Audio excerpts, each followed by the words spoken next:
Human Rights Watch says that decades after Morocco occupied most of Western Sahara, the Sahrawi people continue to face repression and barriers to exercising their right of self-determination. The rights body adds that the UN Security Council resolution on Morocco claims UNSCR 2797 does not guarantee these rights or provide for reparations, including compensation and the return of displaced Sahrawis and their descendants.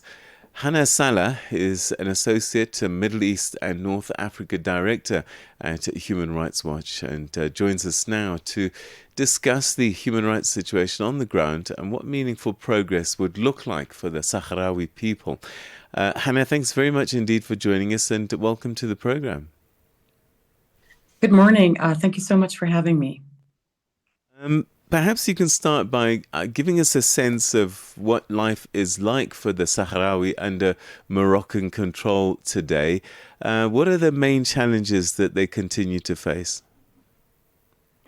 So I think it's important for your listeners to know that the Western Sahara impasse or dispute has been really going on for a very long time. People of the Western Sahara have been calling for a resolution to their situation since 1975, since Morocco took control or occupied the vast majority of the Western Sahara.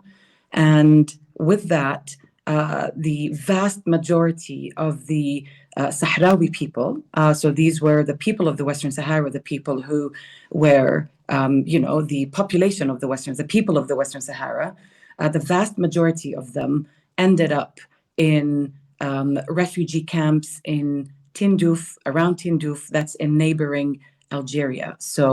And Morocco brought in Moroccan settlers to that territory. So this means that the vast majority of the indigenous population, if you will, of the Western Sahara has been forcibly displaced and remain in refugee camps in neighboring Algeria. This means that their situation, their ability really to build their lives, their economic, their social situation has been very heavily impacted. And since, also since that time, but specifically since 1991, the United Nations Security Council promised to find a resolution for the people of the Western Sahara, one that fulfills their rights, particularly their right to self-determination. And this has not happened until now.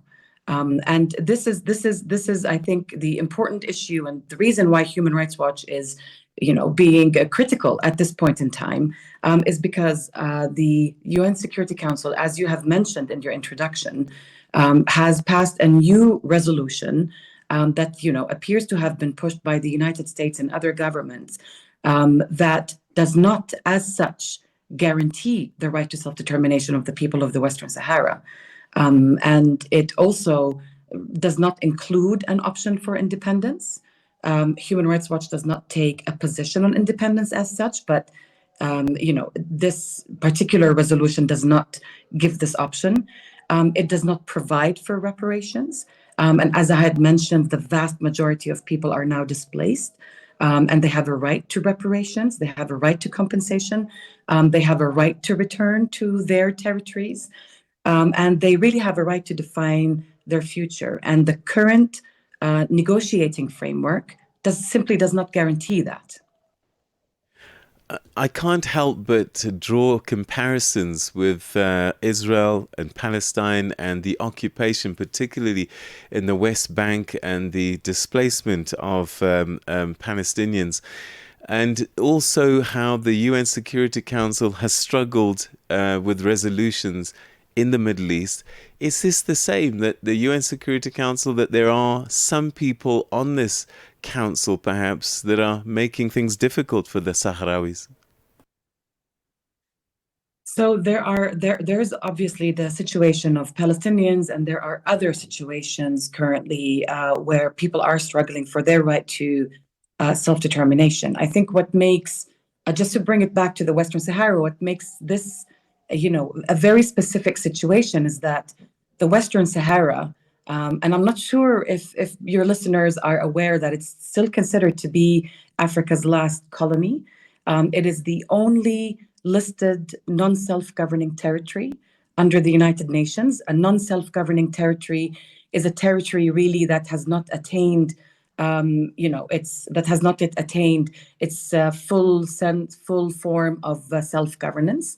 And there are currently 17 territories worldwide. And the Western Sahara is the only territory in Africa that is considered to be a non-self-governing territory, and meaning that it has not yet finished its decolonization process. If we were to go back before 1975, the Western Sahara was colonized by Spain, and that process has never ended. And international law, and the reason why I'm mentioning this is because international law is specific on these territories, is very specific on these 17 non-self-governing territories, that they have to, in order for them to attain, a measure of full governance, there's the option of independence, there's an option to be integrated into another country, and there's an option for a form of autonomy under an existing another country.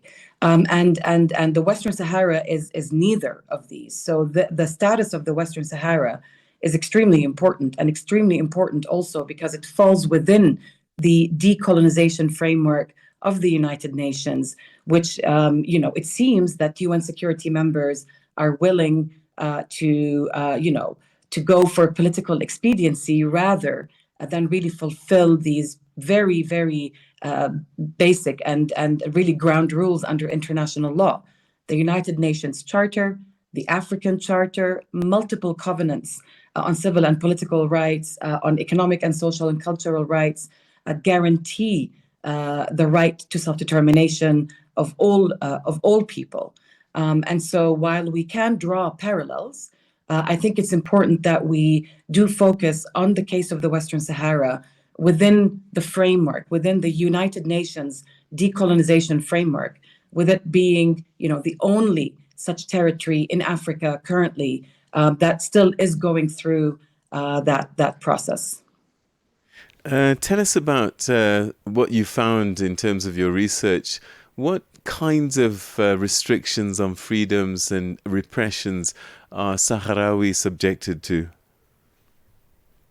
So it's key to understand that when we speak about the Sahrawis who are, remain in the Moroccan occupied part of the Western Sahara, that they are subjected to, over the years, they are subjected and have been subjected to a systematic obstruction, really, for their call for independence and their call for self-determination. And the Morocco has enforced laws, which means that, speaking about or calling for independence, and again, Human Rights Watch does not take a position on this, but the mere call for independence, is considered to be against the territorial integrity of Morocco. It is considered to be a national security issue. And so really for years now, for decades, Morocco has been preventing, peaceful speech. They have been preventing Sahrawi activists from calling for their right to self-determination. They have subjected activists to ill-treatment, torture, prolonged detention, imprisonment, and we have documented serious due process violations. So it is, it is a situation where the people who remain in the Western Sahara, who are calling for their right to self-determination, are subjected to, an extreme repression by the government of Morocco. And over the years, we have also, documented how there's other forms of repression by the Sahrawi people not being able to attain the same positions, are not, able to work in, every profession that they wish to work in, everywhere that they wish to work in. So there are other forms of repression, but I would say that the key one is is the crackdown of Moroccan authorities for Sahrawi people who remain in the Western Sahara territory to, express their right to self-determination, and also, those calling for independence subjected to this form of repression. Hannah, we're going to have to leave it there, unfortunately, but thank you so much indeed for giving us some insight on the plight of the Sahrawi and the shortfall in the UN resolution regarding their rights. Thanks so much indeed for your time. Thank you very much for having me. It's been a pleasure. That was Hanan Salah, who's Associate Middle East and North Africa Director at Human Rights Watch, talking to us about the plight of the Sahrawis in Western Sahara, which is currently occupied by Morocco.